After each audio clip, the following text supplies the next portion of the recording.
How to AirPlay Apple Music to the speaker or TV on the iPhone 16 series. First, swipe up at the bottom to go back to the home screen. Now on the home screen, open up the music app.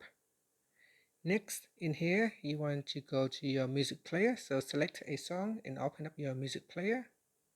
To AirPlay the song, just tap on this small button at the bottom here. And from here, select the speaker that you want to AirPlay to or the TV. So here I have a Denon speaker, so I can tap on that. So select that. So depending on your device, what you have, you can, depending on what is connected to your phone, it will show in the list here. So tap on the speaker that you want to play the music. If you want to bring the music back to your iPhone, simply select the iPhone. So you can switch back and forth between the external speaker or the iPhone. And that's it. After that, you can swipe up to go back to the home screen.